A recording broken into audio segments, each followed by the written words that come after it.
So hi, everyone. Welcome to Designing an Employee Retention Culture.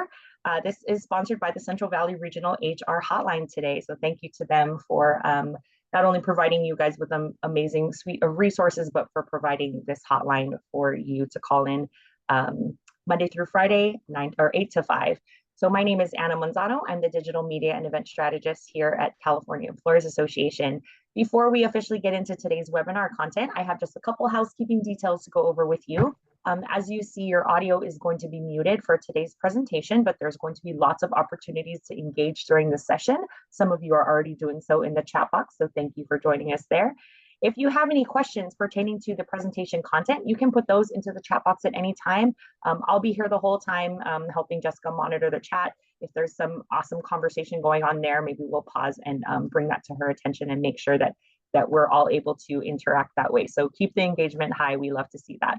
I will say, though, if you have any specific employee issues, that might be where you reach out to an attorney directly. If you go to our website, employers.org, and our partners page, we do have some recommended partners that would be happy to work with you. Handouts for training were sent out in yesterday's reminder email. However, I know sometimes those get rerouted. So what I'm going to do is pop that PDF into the chat box shortly. When you see the file pop up, you can click it and it should download locally to your drive. If you have any problems, just send me a little ping in the chat and I'll be happy to get those to you directly one way or another. I will make sure you get that content. Last but not least, we do have a very quick survey because your feedback is so important to us and to our partners over at Central Valley.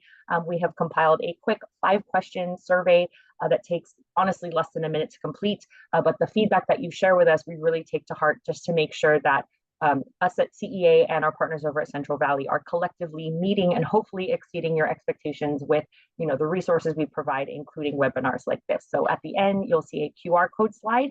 I'll also pop a link into the chat. If you could just take the minute there, we would greatly appreciate that. So now that housekeeping is all done, I have the great privilege of introducing our amazing trainer today. We are so fortunate to have Jessica Rivera, our training and coaching director, leading us today. And I know we have so much to cover. So Jessica, it is all yours. Thank you, Anna. And again, just a shout out to our partners, Stanislaus County, all the counties you see here, Central Valley. And please, if you do have a human resources compliance question or just not sure what to do when it comes to human resources, take advantage of this hotline. We will be able to guide you. We have people who have just a tremendous amount of experience, and they will be able to help you in deciding what direction do I need to go, or do I need some additional assistance. So please take advantage of it, and we really value our partnership with Central Valley. So today, also, just so you know a little bit about us, we are a human resources services and solutions organization. We pride ourselves in giving employers peace of mind with helping them navigate through those human resources issues that come up in the workplace. So we've been around since late 1930s, and as I mentioned before, we have some real experienced human resources professionals on staff. So please use the service because it is at no cost to you. It can really help you in those questions that come up day to day in our workplace. And then also our attorneys make us say that we aren't attorneys, which we're not. We are subject matter experts in human resources. Yet if there is a time you call us and we find that you might need further assistance, especially along the legal aspect of it, we'll recommend that to you. So just knowing that as we go through the presentation, I'll be offering you some guidance, some recommendations, some tips, and hopefully it will help you in your role at your company. With that in mind, what we're going to talk about today, you have the handouts. We're going to be talking about some of the work trends that we're seeing this year and what to expect into 2025. I cannot believe we are already towards the latter part of October. Where has this year gone? It's moved very fast. We'll also touch on how to attract and keep those good employees that you have, along with creating that coaching culture in your organization and knowing how important it is to, when we have a new employee, doing it right the first time, hiring those people, and when they come in, the onboarding and appreciation, recognition, which is so important in the workplace today, because we have enough challenges, and when we know that the work we're doing is important and it's valued, it goes a long way in keeping our employees with us. So just a couple of things for you to think about, and feel free to put those in the chat. But what are some of the major shifts or changes that you're experiencing in your workplace currently?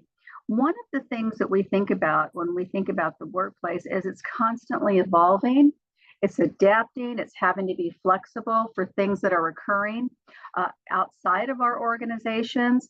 It can be changes in leadership, it can be changes in some of the services that we offer, it can be changes in some of the products that we offer, it can be regulatory changes, new laws that come into place, but we all are experiencing shifts or changes in the workplace currently. So as we go through our discussion today, we'll be focusing on some of those things that we're aware of and we know are important moving forward in the months ahead. So what's trending now? What are some of those things that we're hearing from employers, we're seeing out in the market? Several of these things are happening. One of them is there's a stronger focus on skills-based hiring. And what I mean by that is traditionally companies, when they would post for certain jobs to attract employees, they would require a college degree, they would require certain certifications. And we're starting to see more and more that employers are looking at what is your experience? What skills are you going to bring to the table? Have you already been doing the job for some time and you've been very successful? And not so much requiring that degree if we do have someone who can do that role and has done it for some time. So we're seeing more of this. Also, artificial intelligence is reshaping our work. And whether it's, what's available online for us, whether it's through any of the social media platforms that we may use, whether it's robots that we hear a lot about. We were recently at a retreat and there was a lot of talk about robots and the things they can do, but it is reshaping our work. And how do we leverage it? Keeping in mind, artificial intelligence can do a lot of things. It is not a human being. It has no empathy. It doesn't have the experiences that we have as humans and the way that we think of things, the cues and clues we pick up on. We have to look at how do we leverage it to make us even more effective as leaders and employees. 4-day work weeks. We're hearing a lot about 4-day work weeks, or every other week you have a Friday off. So we're seeing some flexibility there with employers, and new employees or prospective employees coming into the workplace. They're asking a lot of questions about the culture. What is it like? How do you have flexibility? Do you have a hybrid, remote and on-site? How does that work? And a lot of them are coming in with high expectations, so being aware of that. We're seeing a very significant change in generations. With 5 generations in the workplace, we are currently seeing our youngest generation, born after 1997, really growing in the workplace in terms of their numbers. And by next year, there's an expectation that 25% of the workforce will be that Generation Z, born after 1997. So understanding the needs of our various generations in the workplace and understanding what's needed, what's expected, what's required, and adapting to those. Upskilling and reskilling programs. Training has never been more important than it is now. A lot of employers are finding that they need to be able to provide additional training for their employees, whether it's communications, whether it's understanding, a collaboration, whether it's customer service. It can be a number of things. And also, as you take a look at the last bullet, conflict resolution, the most important skills that we hear employers say time and time again is communications is critically important, because if we can't communicate in a way that is productive and effective and professional and respectful, then we're going to run into some conflicts, and not healthy conflict. That's okay, but unhealthy conflict in the workplace. And so as we think about moving into 2025, finishing up this year, what are some of those things you might need in your company to upskill your employees? Or in some cases, reminding your team, these are the important things that we want to do in our workplace, and this is how we should be working with each other, treating each other, and communicating with each other. What employees tell us they want at work, and this is from employees coming into the workplace and existing employees who are in the workplace. They want to know that they have a purpose. They want to know that the work that they do matters. They want to be able to connect their values to the work that they do for the company. When I do recruiting consulting, I will have people say, I can't go with that company because our values aren't aligned. Their culture does not align with what I think is important. And people that you're interviewing that are looking to join your company will be asking you those questions. So making sure that when you answer it, you talk about what the values are, what the culture of your company is, because people do have choices. Even in a difficult job market, they still have choices of which companies they want to join. And you want to be able to offer a compelling version of why you want to join our company, why it's good, and do it with your confidence, your credibility, and your experience. They want opportunity. All of us as human beings want to have that hope, want to look in the future and see that we have opportunities ahead of us. And again, as you're working with your existing employees and you're interviewing prospective employees coming into your company, you want to talk about opportunity within your company. And even if your company's not growing by leaps and bounds, but there is a commitment to employee development, you want to talk about that also. Success. They want to know what success looks like. Everyone wants to know, I'm doing a good job. Back in the day, years and years ago, performance management was similar to no news is good news.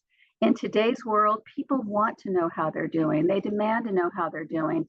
They don't want to wait until a performance review to find out they're not meeting all of their requirements. So they want to know that they're succeeding. And as leaders, for those of you who are privileged to lead people, that's something we owe them.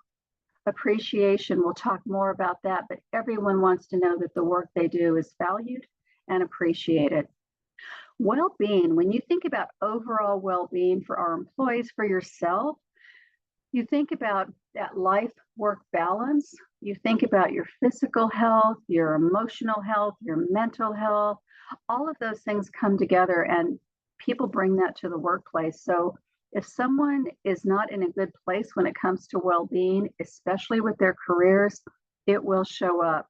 When you look at some of the work that Gallup has done around well-being, career purpose and career success is one of the most important components, because if we feel that we're doing great at work and things are going really well, overall we tend to, that transcends or translates into that excellent quality of life with all the other components of our life.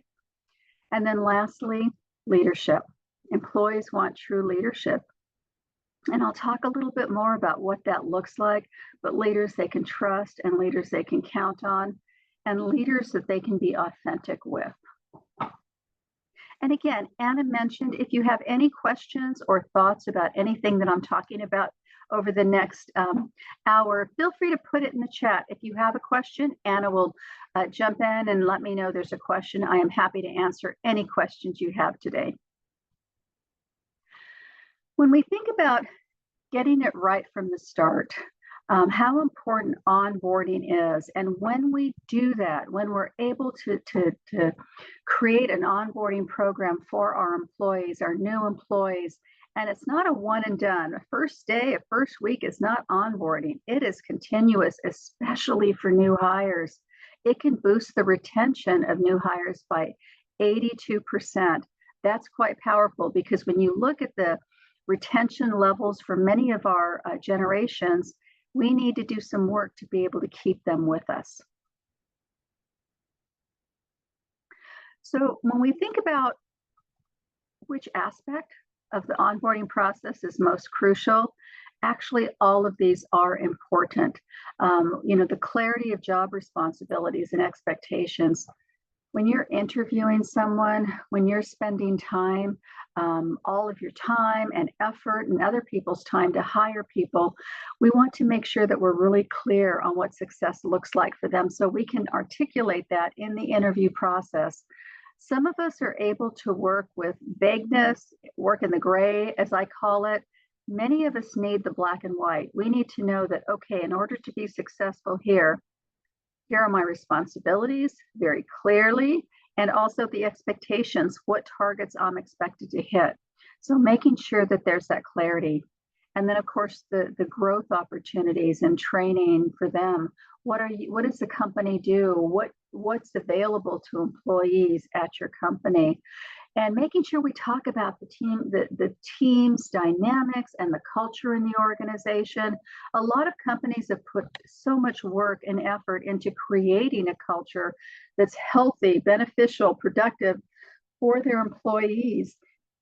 And we want to talk about it because we want people to know that when they come to our company, you can be you. You can be yourself. You don't have to change yourself to fit into our company. We welcome, we're inclusive. We truly encourage your thought process, your experiences, your skills. We want that all to come and bring that to work. And this is why this is so important. Studies have shown that we only use about 20% of our employees' potential at any given point in time. Think about that, only 20% of an employee's potential. Can we imagine what that would be like if we could up that to 30 to 40 to 50% of an employee's potential? The benefits that we would receive as an organization with the brilliance of their contributions to the company. So making sure that they have access to the resources, to the tools that we encourage in the workplace. And then, of course, we provide that feedback to people too, and the support that we don't just say it, we don't just talk the talk, we walk the talk, and we encourage it in the workplace. Some best practices for onboarding, thinking about pre-boarding new hires, making sure that ahead of time they know what to expect coming in on their first day.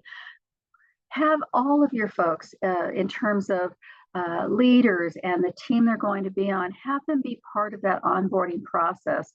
Some of us, we've all worked for different companies, and we think back on our first day with any given company, and some of us have really fond memories about that, our first week. Others have memories of, oh my gosh, what did I agree to do? And we know the difference between a company that truly commits to stellar onboarding and one that maybe does not, and how that feels for us as employees. We want to focus on that connection, not just the productivity. People want to feel connected. Our youngest generation, Generation Z, has told us in surveys they like the interaction with people. They need it. They crave it, that connection. And we know that that's important in the workplace, to be able to feel good working together and being authentic with each other. Checking in with your new employees, so important. That first week, that first month is scary. We've all been there more than once, and we know what that feels like. And every opportunity that we are able to reinforce that company culture, that employees matter to us, they are valued, all the things that we are as a company, that we have that opportunity to reinforce it whenever we can. So when we think about questions employees ask us or prospective employees ask us, people that we're interviewing, you want to be prepared to be able to answer these, because employees want to know, new employees want to know things about your organization, how you started, what are the shared beliefs in your companies.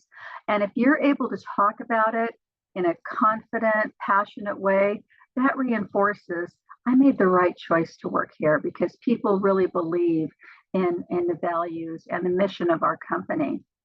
And then also, what are my strengths? So what are the strengths that apply to the role? When you're interviewing people, chances are you're going to ask them, what's your greatest strength? Or what do you consider your greatest strengths? And how do they translate into that role?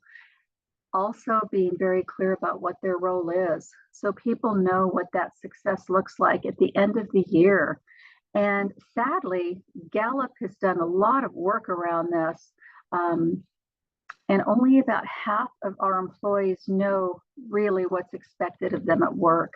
They truly can say, I know what success at the end of the day is. I know what I have to hit. Not everybody has that understanding. Half of our employees say they don't.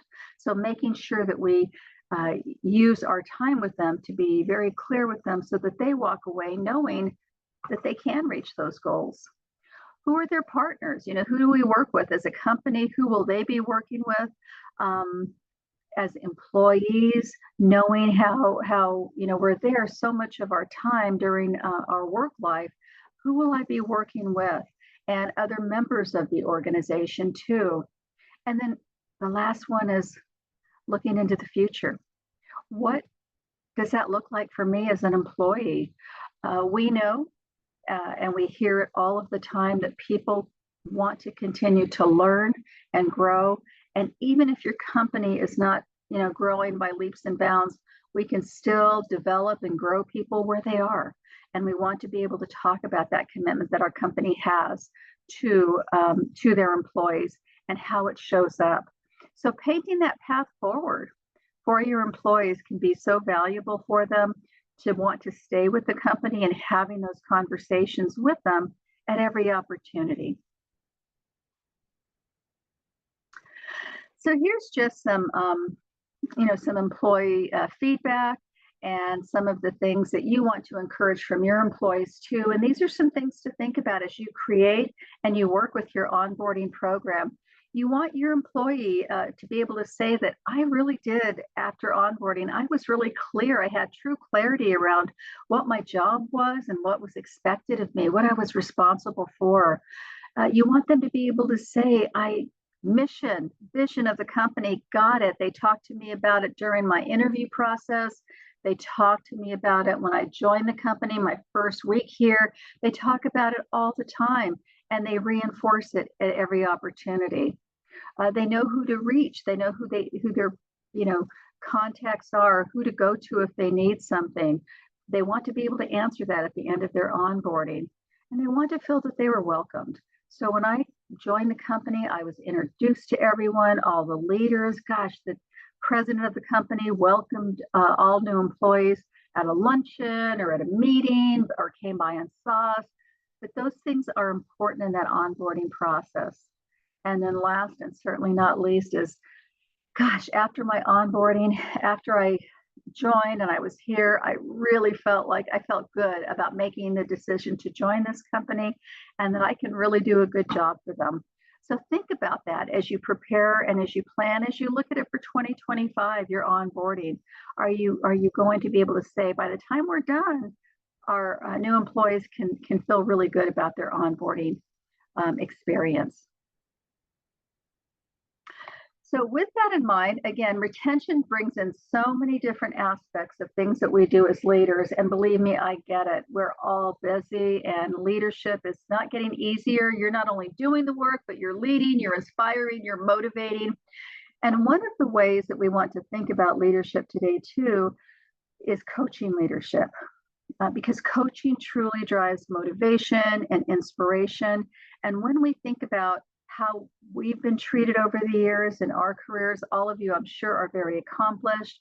And there are leaders in your life, people in your life, mentors, that when I say think about your best leaders, best mentors, they come to mind immediately for you, because they probably were really true, powerful coaches for you. And we know that people want us to care about them. They want us to care about, their success. And we show that in the ways that we interact with them, coach them, lead them, inspire them. So, as I mentioned, think of someone at work who mentored or coached you in a way that really impacted your engagement, and by engagement made you want to be there. You felt good about the work that you did and motivated you at work. And chances are that person comes to mind for you very, very quickly. When I think about mentors that I've had, leaders I've had, and I'm sure you have too, they were able to see things in us that we hadn't yet seen in ourselves. They were able to see that potential. We were still maybe that raw material. We were still in the works, growing into our skills and our roles, but they saw things in us, and they encouraged us, and they gave us just some insight for ourselves to see what the future could be, what possibilities could be for us. And that's what you want to do as leaders too for your people. let them know, gosh, Anna, I see that when you communicate with people, you do it so powerfully, yet with high credibility, and you also do it with true sincerity. People are influenced by you, and these are some things that I think could be really in your future at our company. So think about how you might talk to your folks about that, because we wouldn't be where we are without those wonderful coaches, mentors, or leaders that we've had in our careers. And taking a look at what a coach is, these are some of the qualities and the skills that coaches have. The days of being a boss where we tell people what to do, we make demands, we talk more than we listen, those days are not going to serve us well in today's environment. As a coach, we tend to listen more. We tend to ask questions that help employees think harder than they normally do, or really reflect upon what they want. So asking those powerful questions, insightful questions, and then asking the follow-up question, because you'll be hearing things from your employees when you do ask those types of questions that will really give you insights into what their dreams are, what their goals are at the company. Also, as a coach, we want to be able to give feedback as well as receive it. So as a leader, we have to be open to feedback from our employees. And it's hard sometimes, because as a leader, we care about our folks. We want to do the best for them. Yet sometimes we're human. We fall short, or maybe we misstep and not realize it. So encouraging feedback from your folks too, and asking for it. Don't be afraid in a meeting to say, so what's gone really well this month? Is there anything more I could have done as your leader to make things go smoother this past week? Not to be afraid to encourage feedback for yourself.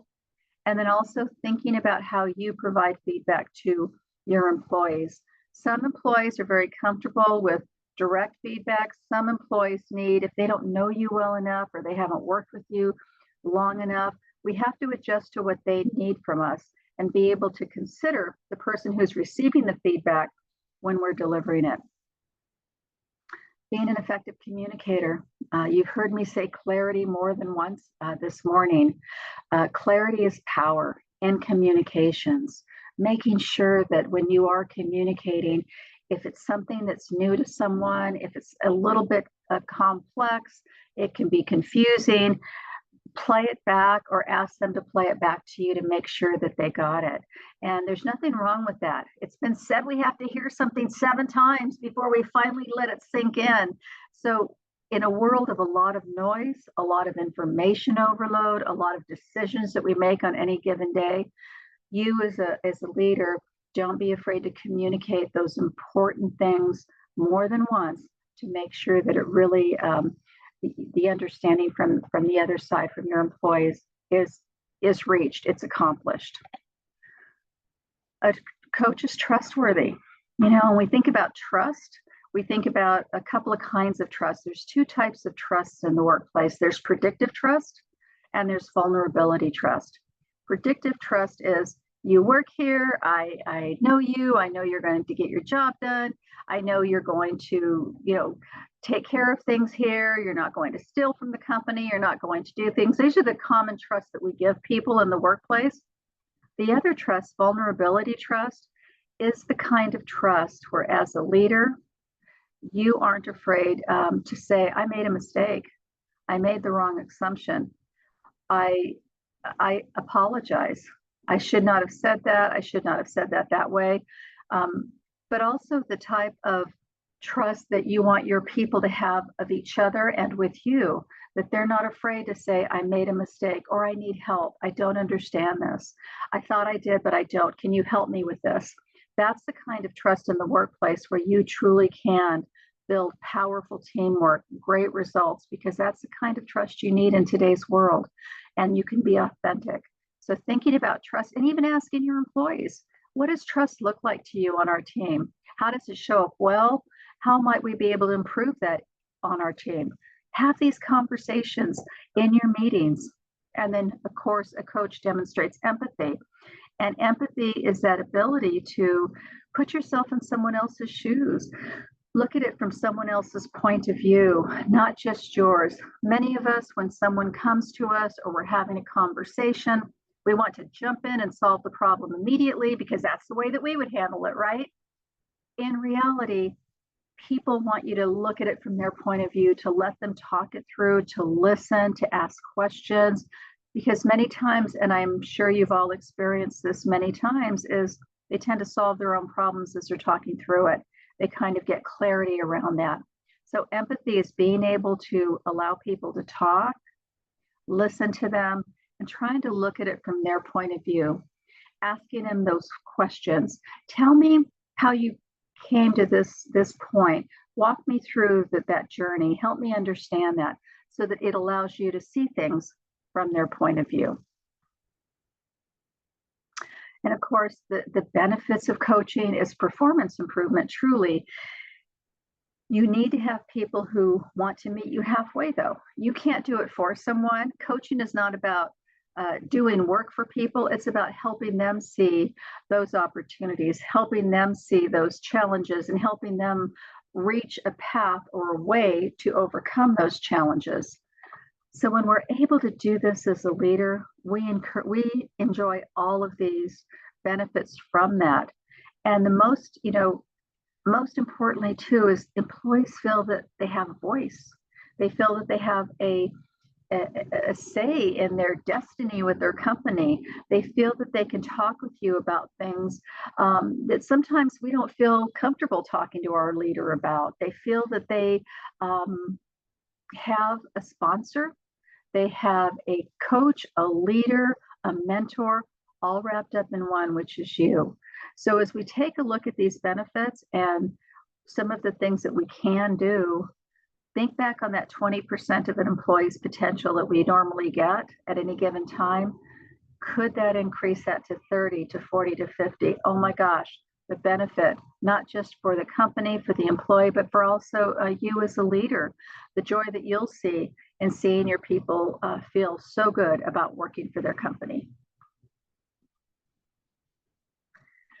So when we create a coaching culture, the ultimate goal is to help others become successful. That's really our role as leaders. Yes, we have to get results. Yes, we have to remove barriers. But every one of us, when we're privileged to lead people, we want to help them achieve their career goals also and help them become as successful as they can be. So these are the things that when we create that coaching culture, these are the things that show up in that culture. There's curiosity. We ask questions. We don't, we have that open mind about things, not preconceived notions. As a leader, we're always, eliminating roadblocks, but we also ask that question, are there any other roadblocks we haven't thought of, or anything else that you're finding recently that we can help get rid of for the team? You're also guiding your team. You're building them, you're growing them, you're developing them, and you're encouraging people share their knowledge. You want a team where people feel very comfortable with each other, they support one another, they have each other's backs, and they're not afraid to admit if something went wrong. They're okay with it because they know that their team has their back, because they're going to do the same thing for a fellow team member when it happens to them. So when we're coaching, we want to have clear expectations. We want to be able to, again, get back to that clarity, because some of us have vague goals sometimes. We don't plan it, but it just happens. And we want to make sure that people are very clear. So this is what this looks like, and this is how we're going to get there. Make sure they're mutual goals. We don't want to coaching is not saying these are your goals, here's how you need to achieve them. It's a discussion, it's a give and take, because many times our employees have better ideas on how to achieve goals than we do. And so we want to make sure that it is a give and take. Capture them in writing, because that will allow you to follow up. It will allow you to keep it fresh in your mind, and them also. We do a lot of work as leaders. We do a lot of work in our company, and we can't remember every single thing that we've said or agreed to if we don't write it down. And then, of course, people are more committed to doing something if they've had a say in creating that goal, creating those actions. So making sure you gain that commitment so that you have that dedication on the other side with your employees. Folks, we're continually coaching. We think about it. I mean, every single day we are coaching. So these are the things that we want to think about as we're continually coaching. I want to touch on just a couple of them because it's pretty self-explanatory. But when we think about feedback, think about being very specific with your feedback. If we're too general, they're not going to understand what you're trying to say. Thinking about the timeliness of feedback. So let's say, for example, it doesn't have to just be negative feedback. It can be positive feedback. It can be feed forward based on some observations that you've had. And it's something like, Anna, I saw you working with Mr. Smith today on him returning this product. You were so patient with him. You asked great questions. And I noticed when he walked away, he was feeling really good about our company, about our store, about our location. That's very specific feedback versus saying something like, Anna, you delivered great customer service today. Well, Anna may have talked to 12 customers. Where did she deliver that? So being as specific as you can and as timely as you can. And then again, thinking about feedback to help somebody grow and develop and how they're more likely to receive feedback. We all talk to our employees differently. Yes, we're respectful, professional, but some folks want a lot of details. Some folks just want high level. Some folks want you to be very direct. Some folks need to have context. Knowing our audience and being tactful and adapting to them and what their needs are. And don't be afraid to check in with people regularly. Everything doesn't have to be written down, but don't be afraid to check in with them on a regular basis. Accountability is we've committed to some things, and so we want to make sure that there's accountability there, that it's achieved, that it's reached, that it's done. So making sure as you do this that we also hold ourselves and our employees accountable to those goals, those actions, those agreements that we have made. So that's where we're continually coaching. Nothing wrong with saying, gosh, Melody, I know you've been working on that goal. How's it going? Is there anything I can do to help you with? And vice versa, having Melody say to me, here's where I am on my goals. I'm really excited, but keeping them alive. That helps to create that accountability with the folks that we lead. This is really important in today's world because when we think about our most popular form of communication in today's world, it's email.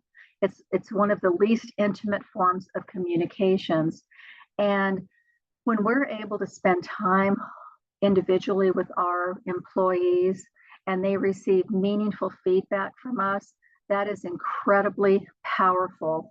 And engagement, back to when I say engagement, engaged employees are those employees who are loyal, committed, dedicated to the company, high performers. They see their success as the company's success and vice versa.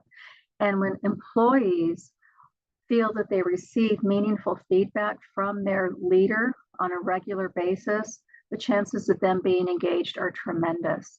So that's the impact of having, which is a face-to-face, in-person or virtual. If you're in different states or different areas, that is very, very powerful. So looking for those opportunities to do that with your folks.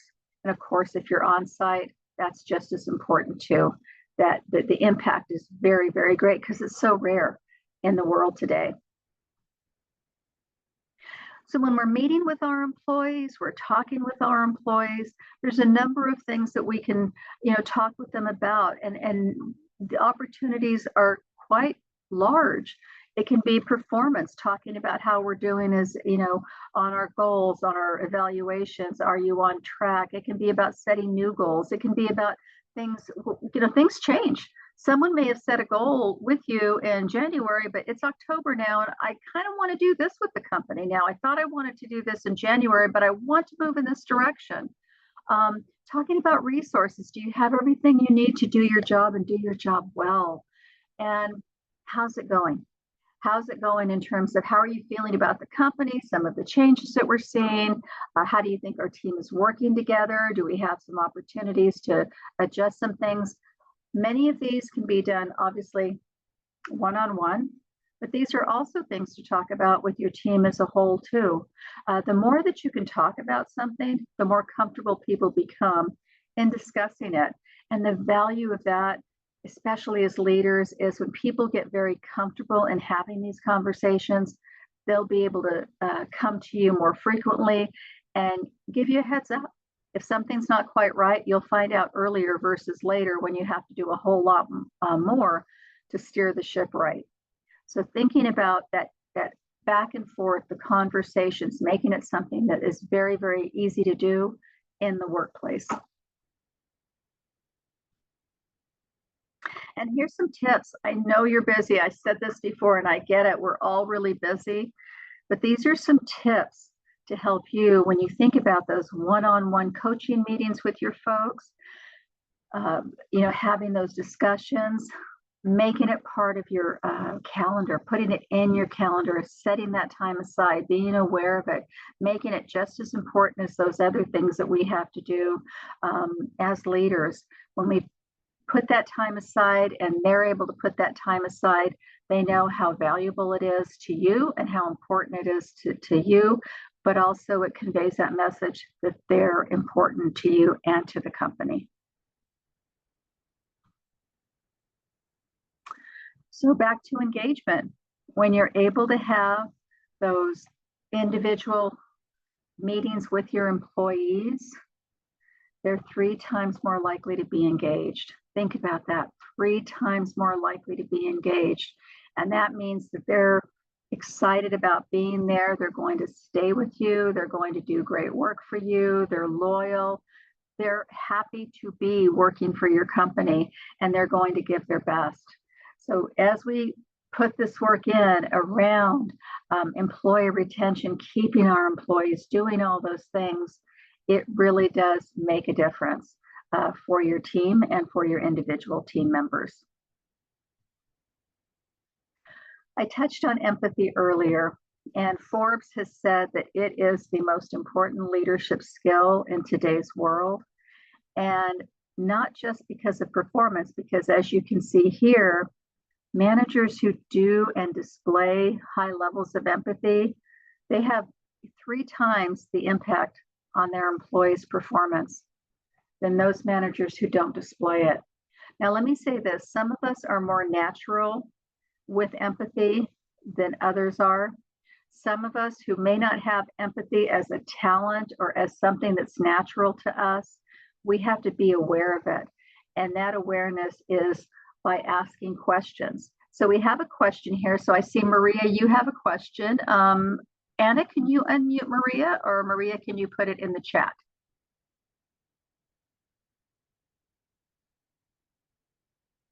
I don't know that.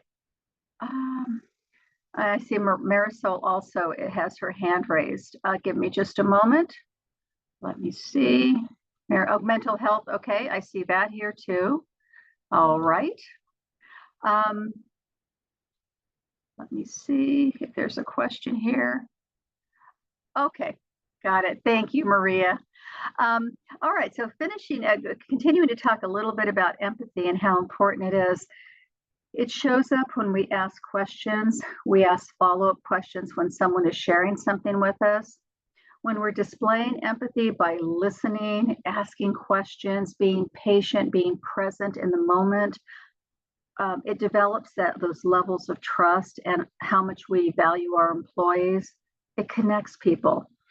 People feel like, gosh, Maria understands me. She takes the time to understand my position. And it also helps you to understand your own emotions. And folks, like I said before, many of us are natural problem solvers. We want to solve something right away. And when we do that, we sometimes don't allow our people to talk, finish their thoughts, or come up with their own solutions as we're talking with them. So being aware of what empathy is really important. For those of you who people say, gosh, I love to talk with you because you get it, you really take the time to look at it from my point of view. You kind of know if you're very natural with empathy. For those of us who aren't, something we need to be aware of and work on it. And why it's so important is because of the impact that it has in all of these areas. When they when employees say they feel that their leaders are empathetic, understand them, get them, it has a positive impact in all of these areas. And every one of these makes a difference in the workplace. So I want to touch very briefly on stay interviews to help retain employees.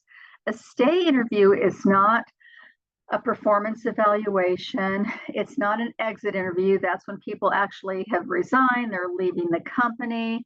A stay interview is having a conversation with your folks, letting them know ahead of time you're going to be doing these interviews with them.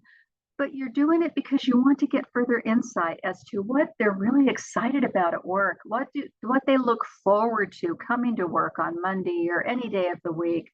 What is something they did in the last month or the last 6 months that they really enjoyed doing, that they felt really good about, that they'd like to do more? What energizes them in their current role?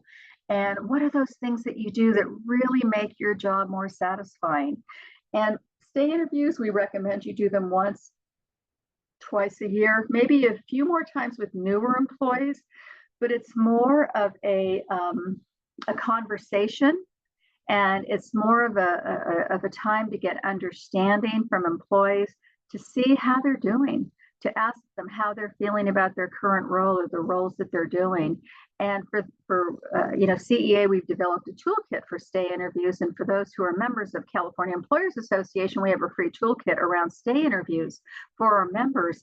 But it's a methodology to get more insight and understanding from your employees, because when they've turned in their resignation, they're not they're unhappy. It's kind of hard to save them. But if you're able to do a stay interview to say something like, Anna, what was the best part of your of July for you, or September for you, and you hear Anna talk about that, and then she says, oh, but I hated this part, it gives you that insight. Or you may find out that Anna's thinking of leaving the company. There's just some things that she's not happy with.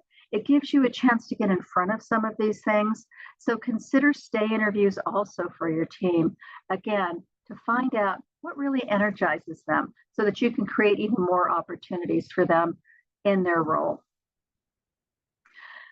Recognition and appreciation. This is such an important topic when we think about ourselves and we think about the recognition, appreciation we have received, we do receive in the workplace. As human beings, we do crave it. We do crave knowing that we're important to a company.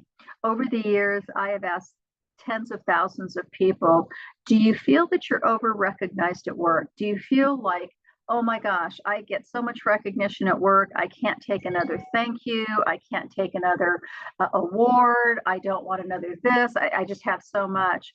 Of all of the people that I have asked over many, many years, I've only had one person raise their hand. And that person was a young man who said, yes, I am overly recognized, but it's by my 3-year-old son. It wasn't even work related. So thinking about recognition and how we recognize our own employees, think about the fact that we do crave it, we do value it, and we all want it in different ways. Some of us want, public recognition. Some of us want it just a simple thank you about something specific that we did or that you thought was really great that we did. And so it's not just something that's nice to have, to say, oh yeah, we have a recognition program. It really is a must-have, because if you have employees who are engaged, feel valued, feel appreciated, feel that they matter, the impact to your bottom line is tremendous. And Gallup has done tons of work around this, and you will see just the level of performance you see from your employees when they are engaged, when they feel that all of this is important to them, to their leaders, as well as to the company. So it boosts productivity. Recognition does that, and making sure that as you do that, knowing that it does bond your team together too. Having the opportunity for your team members to recognize each other is also very important, having that vehicle, because it's been said that peer-to-peer recognition in some cases is even more powerful than a leader recognizing their employee. So as we think about the productivity, the motivation for your employees, it really helps connect them together when they're able to recognize each other, because we become more aware of the great things that people do. It creates an environment of encouragement, motivation, inspiration, because we're paying attention to what we do well, and it makes people feel really good about where they work and who they work with. There's a great book. It's called How to Make Work Human by Eric Mosley. And in this book, they talk about several things. They talk about thinking, about turning gratitude into action, being grateful and talking about that gratitude. They discuss how our communications share that combined sense of common meaning in our organization amongst each other. And they also discuss celebrating how we share our own humanity and our common purpose when we reach goals, how to celebrate these things, because it can be so powerful for employees when we're able to do that. And them feeling like, gosh, again, I work for that right company. And then some questions for you as you think about yourself and about your organization. What are you currently doing to show that appreciation and recognition with your own employees, with your overall company employees? What are you doing? Are there things that employees look forward to that you do as a company? Is it a program that your employees are familiar with? Do they know what the recognition program, or is it one-offs? That maybe there's not a formal recognition program or a vehicle that people know about. Is it something that might be worth setting up in your own office so people know that there is something there and something that they too can use to recognize people in their office also? And here's some key elements of a recognition program. And I've already talked about the business case for it, how important that can be. But when we have a recognition program, we want it to be authentic. We want people to feel comfortable with it. We don't want it to be something that's so hard to understand or so high level or so vague that I can't get around it. I don't know what I can recognize people for. So making it authentic, and I encourage you, if you're developing something, get your folks involved in helping you shape this. It's personalized. We all love personalized recognition, as well as team recognition, as well as company recognition. But when you, as my boss, recognize something I do well, and you take the time to share it with me, the impact on that is tremendous for me as your employee. And is it a fulfilling recognition program? Do you have both individual goals and team goals, so people feel excited as a team when they reach that level of success or they reach those goals? Is it something that they get excited about? Is it equitable? Do we make sure that people all have that opportunity to receive recognition? There's times where, depending on where people are in their work life, their role, some of the goals aren't achievable. They just aren't. So making sure as you look at goals that they're realistic, they're achievable, and that they're easy to understand. And are they part of the organization? Are they part of all the things that we're trying to do? Are they embedded in our culture? Is recognition a big part of our culture? So things to think about if for 2025, and also if you decide you want to, or you want to modify your recognition program. So here's all the reasons that we want to make work more human, especially in today's world. We want to keep our great people. Folks, when we lose people and we have to replace them, I know I'm preaching to the choir here, but we know how hard it is, and we know how expensive it is, and how much time it takes for all of us to have to replace good people. Not to mention, we lose all of that knowledge when that employee goes, the knowledge that they take about our company, customers, all of those things. On the other side, when we're recruiting new people, if we're able to talk about these things when we're interviewing people, we're offering a compelling reason for them to want to join us. We talk about the importance of our employees to our organization. So it works both for keeping people and also getting new people on board. And I encourage you, when you post for jobs on the job boards, wherever you post for when you're recruiting, Make sure you talk about your culture in your ads. Don't make your ad vanilla. Make it compelling. If you have a marketing department, have them help you zhuzh it up a little bit, but talk about the great things that you offer in your company and talk about the people that work there. You know, when I see an ad about great teams, high performing teams, supportive leaders, great culture, employees first, boy, that makes me want to pay attention versus seeing an ad that just talks about all the things a company wants. So for all of these reasons, you'll have better engagement, performance, innovation. You'll have improved customer service. Customers know when employees are engaged, when they love working for their company, when they believe in their company. You'll also see that bottom line impact also. And with that, I know I covered a lot of information with you today, and you have copies of all the slides to go back and take a look at everything that I've talked about.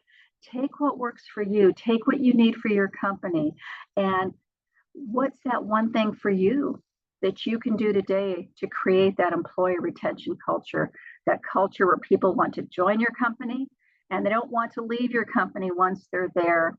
And I love this quote by Leo Buscaglia, who was a motivational speaker. And he says, to know and not to do is not to know.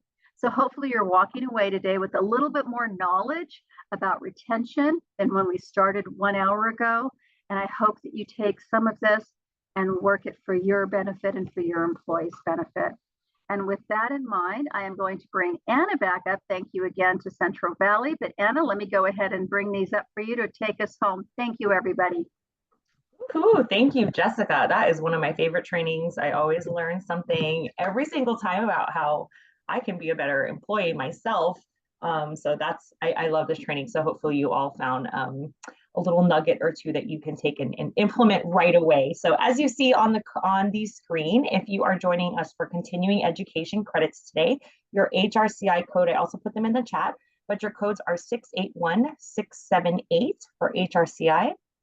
Excuse me, your SHRM code is 24-TQJTS, as our friend Eli says. And if you've called the hotline and had the pleasure of speaking with him, whatever you do, don't forget the dash. So if you have any issues with redeeming those codes or need a little guidance, reach out to us, ceainfo@employers.org. We're more than happy to make sure that you receive those credits in full. And as I mentioned at the top of the hour, we do have a very quick survey. And I promise it's very brief. It's mostly multiple choice. But if you can just either scan that QR code or follow the link I am about to put in the chat for you. It is, again, a very quick five-question survey that we then share the results with our partners over at Central Valley. And we just really make sure that we are meeting and hopefully exceeding your expectations with trainings like this, as well as our entire suite of resources. If you have not been paying attention to the chat, I do just want to direct your attention there very quickly before we depart today. I did put the next training that is sponsored by Central Valley. It's coming up on November 20th, Motivation and Delegation. That is going to be a fantastic training, and I really hope that you all join us for that. Again, sponsored in full by your Central Valley Regional HR Hotline. So please take advantage of not just the suite of trainings that they've provided for you, but that HR hotline available Monday through Friday, 8 to 5. So with that, thank you again, Jessica, for sharing your time and expertise. Thank you all for sharing your late morning going into lunch hour with us. And we hope to see you on November 20th. And we hope to see you on that HR hotline.